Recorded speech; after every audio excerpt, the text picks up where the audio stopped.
data science company based in Albuquerque, New Mexico, with an office in Washington, D.C. And we have the audacious mission of changing the world for the better, using better information and better data in our decision making. So we work on everything from cancer to crime issues, COVID-19, really anywhere where there's a big, complex human problem where you need a better perspective to solve it. Welcome to Grow Think Tank. This is the one and only place where you will get insight from the founders and the CEOs of the fastest growing privately held companies. I am the host. My name is Gene Hammett. I help leaders and their teams navigate the defining moments of their growth. Are you ready to grow? You probably heard the term being self-aware. What does that really mean in terms of leadership?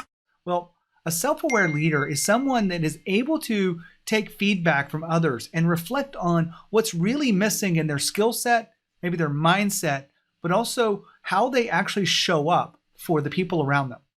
As a self-aware leader, when you tune in to what's really going on and what's missing, your skills will be able to evolve to the next level. You will be able to impact and lead others that you couldn't reach before. Becoming a self-aware leader will give you the power that's missing that you don't have today.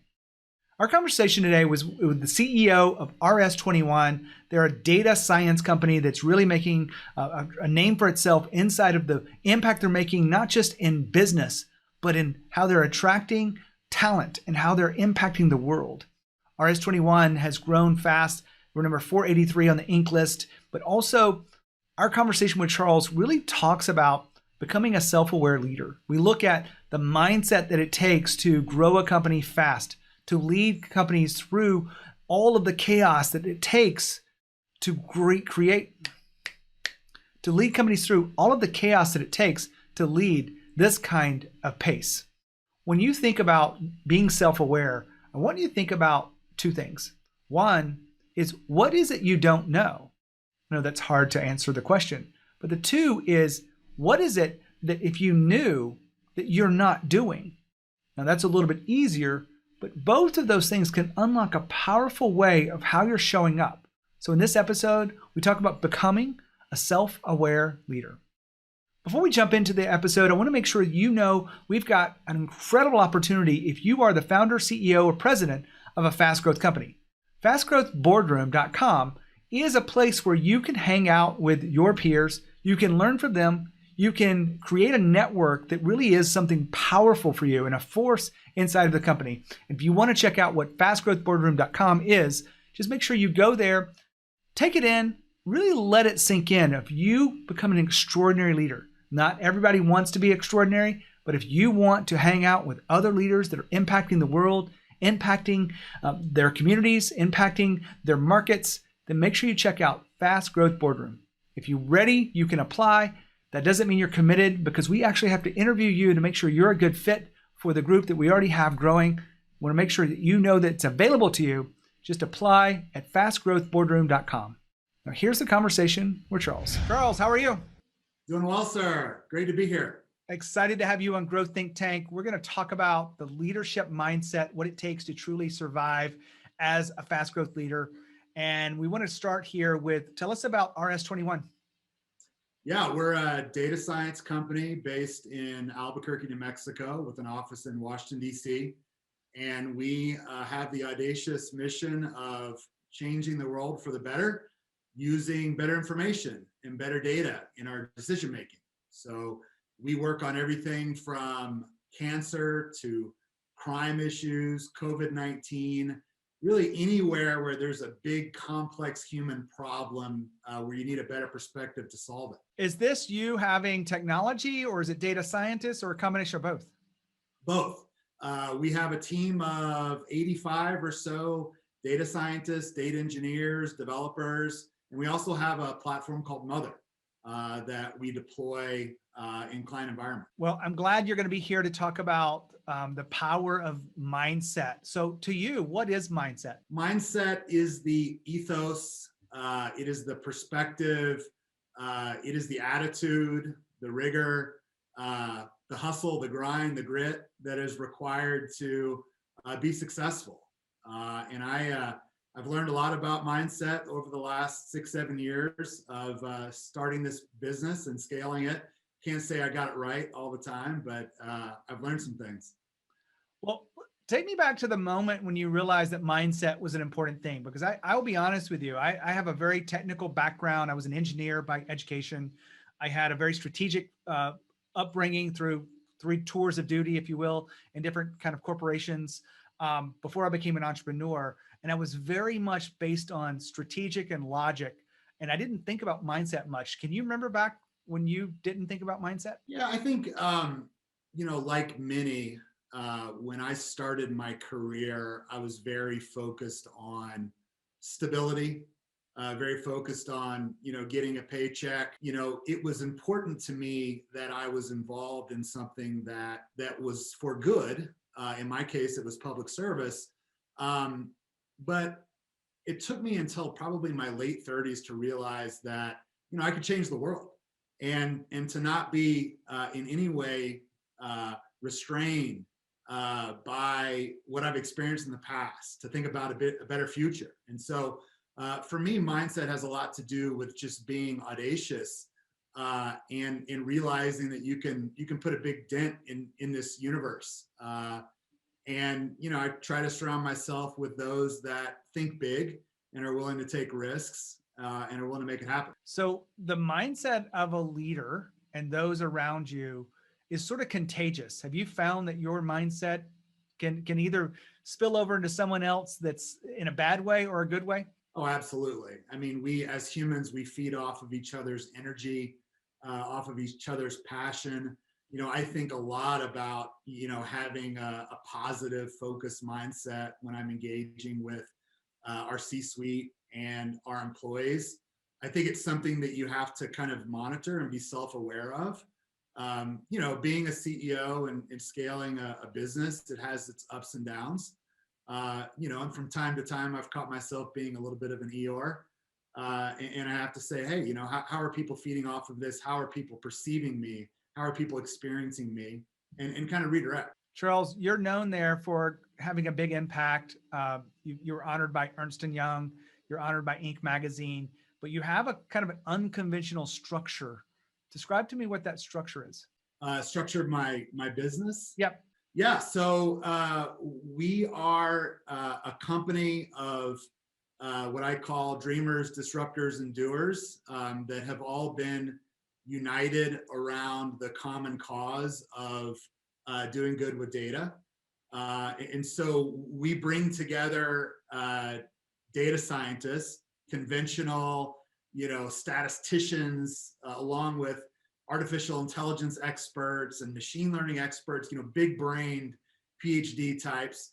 And many times we put them in rooms with creative designers, like people from Oculus or EA Sports or Disney, because a big part of solving big problems is getting everyone on the same page. And so what's really unconventional about RS21 is the intersection between data and the hard science of data science and analytics with the softer skill of design and inspiring people and creating things that are intuitive.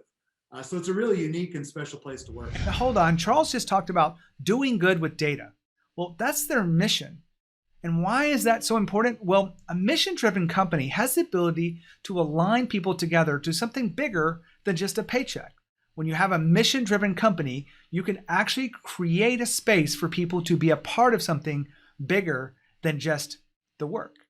Now, I bring this up because if you want to attract the top talent in your company, you can always find a way to create more of a mission-driven alliance, or the ability to create a mission-driven organization will give you a chance to grow beyond where you are today.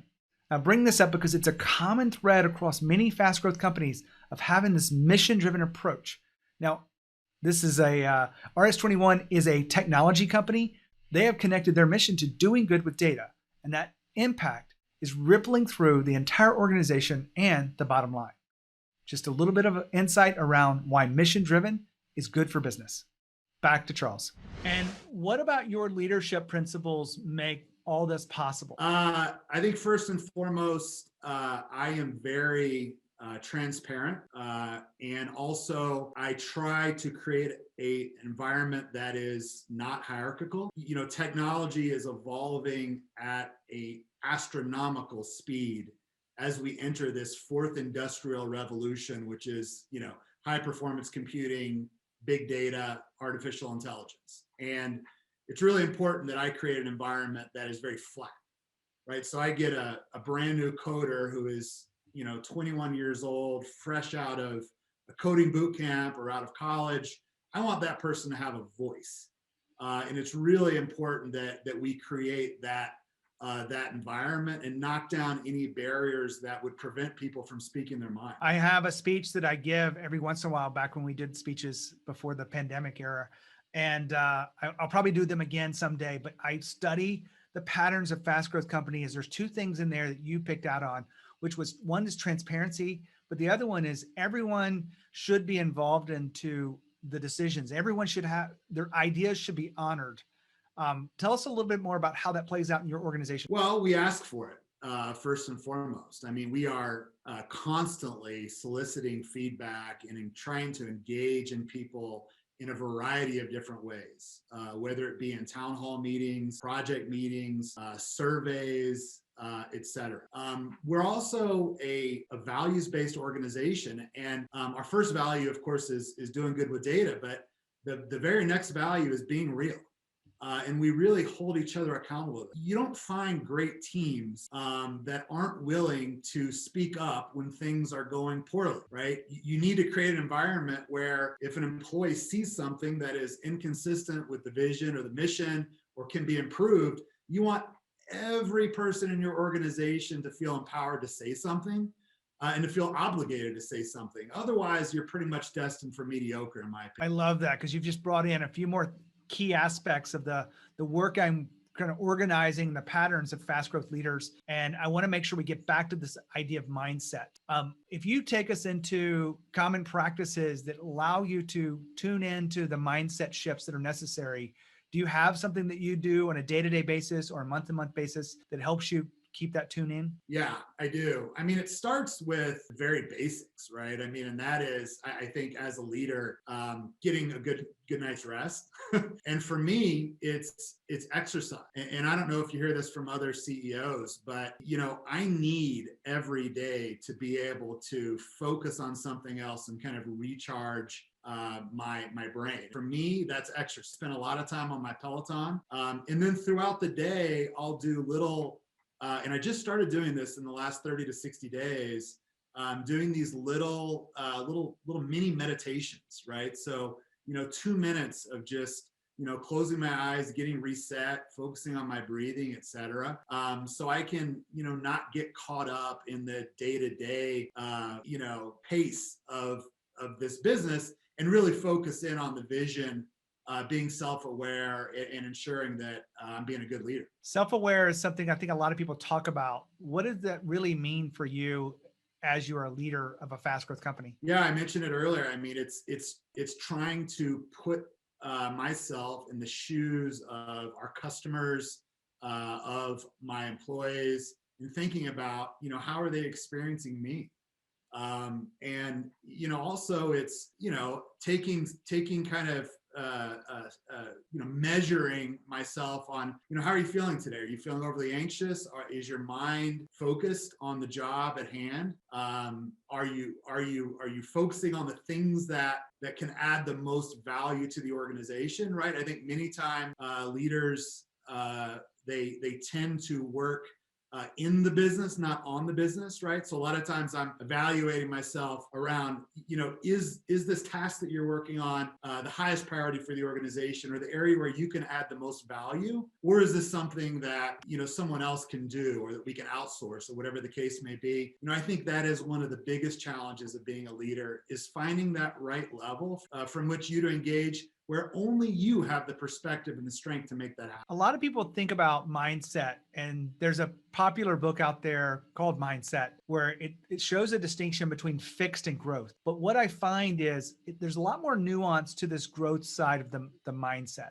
When I ask you about nuances of growth mindset, what comes to mind? I think about imagination and visualization. One of my favorite quotes is from Muhammad Ali, and it says, "He who has no imagination has no wing." And I think I spent a lot of time visualizing what my business will be in the future, visualizing what the physical space will be, visualizing the problems that we will solve, the articles that will be written about us in the newspaper, the types of clients that we will work with, the types of employees that we will have.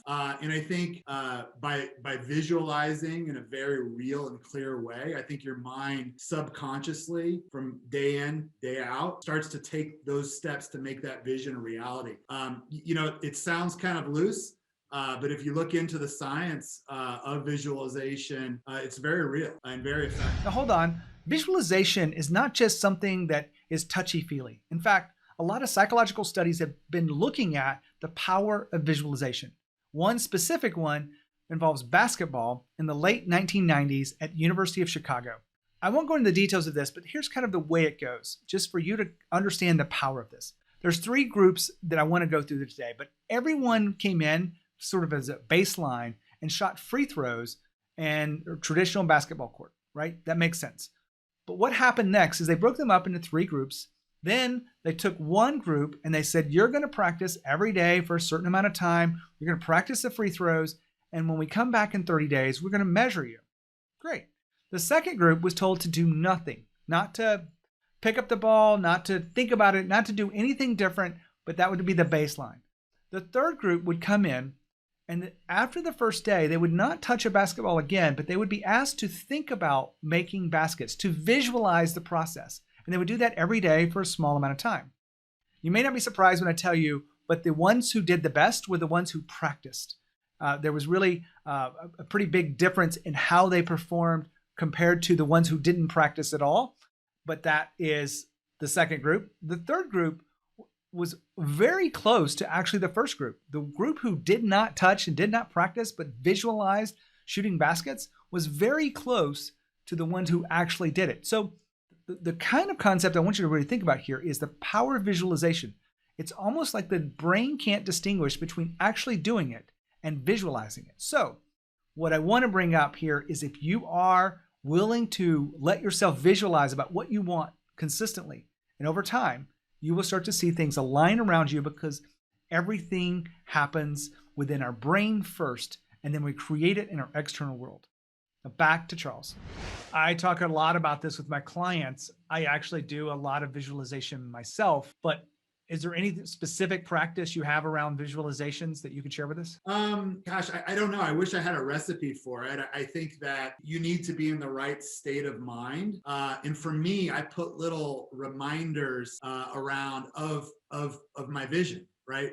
For example, one of my visions when I first started the company was to be on Inc 500. So I visualized that, what it would look like, what it would feel like. And I actually had a copy from like 2017 of that issue in my office. It was still in the wrapper. And I would just look at it and that would trigger me to be like, oh, my vision, right? I have a picture of what I envision our headquarters to look like when we're a company of thousands on the screensaver of my phone. And so I look at that and it triggers that visualization, that feeling. And, I'd like to think that, every day we're taking steps to make that happen. I love those little ideas that you just shared with us. That's different than what I do. I do have some vision board kind of stuff. I'm not really that into it, but I did it just because I'm like, why not? And it was actually a fun exercise. Yeah. And some of the things I can look at that vision board, I can see that have already happened. But I want to take you into a question that I ask commonly with my executive coaching clients. And there really is no wrong answer to this, but as you think about what you're trying to create with RS21,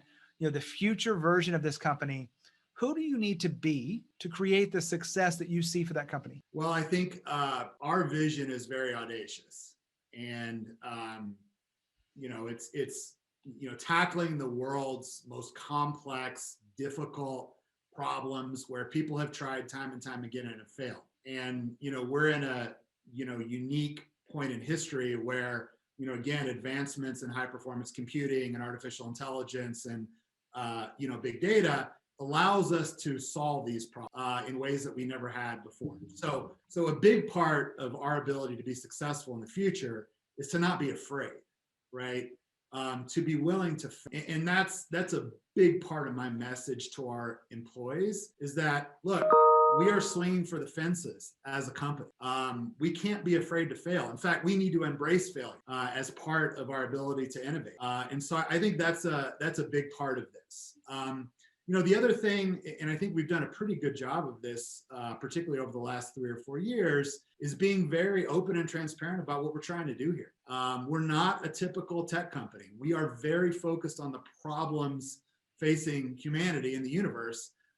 And I think that is attracting a certain unique kind of person that wants to work at a values-based, mission-based company, and not for a company that says they are. But at the end of the day, it's just exclusively about the bottom. Just another quick moment here. If you're listening to this on a podcast based on your phone or some other thing, then we want to make sure you know we have a YouTube channel. If you want to check out all of the resources there that are only on YouTube, go to genehammett.com/YouTube. If you want to be an extraordinary leader, we want to make sure you go there, subscribe, and don't miss a video that we put out about you being the best leader you can be. Well, there's a lot to unpack inside there, but I know that we have about run out of time. I want to kind of dive into one aspect of mindset that we haven't touched on, which is truly creating leaders across the company. I believe that fast growth companies want people to feel like owners. I've heard many people sitting on the other side of the microphone for me talk about how important that is. What are your real key thoughts about the culture that you're creating there and how that creates leadership throughout the company? Yeah, so getting leaders in your company that have an owner's mindset is essential. And one thing that we did very tactically is we gave everyone ownership. So they have shares in our company, and therefore they have that kind of mindset. I think also it's hire super passionate, talented people, give them an audacious vision and mission of what they're trying to accomplish, and empower them and kind of get the heck out of their way and allow them to do their job. And that's something that has been a tried and true leadership philosophy for me since I started, and we'll continue to do so. Charles, you've really blown me away. So much of what you've described today is inside the book that I'm writing, inside the work that I do with my clients. So I appreciate you sharing your story and some of your perspectives and the things you do day in and day out to help us all be better leaders. Thank you, Gene. I really appreciate it. Well, I want to wrap up this a little bit offline, because if you are thinking about evolving as a leader, and Charles has talked about some of the things that you could grow into, you don't have to do that alone. In fact, if you really want to hang out with your peers from the Inc 5000, the fastest growth privately held companies out there, we have Fast Growth Boardroom. What is it? Well, it's a community of leaders and founders that are really evolving from where they are today to become powerful, extraordinary leaders doing impossible things, and they're all supporting each other. And all you have to do is find out more information. Just go to fastgrowthboardroom.com. If you want to be a part of that community, just apply. We'll have a conversation to see if it's a fit, but I really would love for you to consider that if you want to be an extraordinary leader and lead fast growth. Just go to fastgrowthboardroom.com. As always, when you think of growth and culture, think of Growth Think Tank. Lead with courage. We'll see you next time.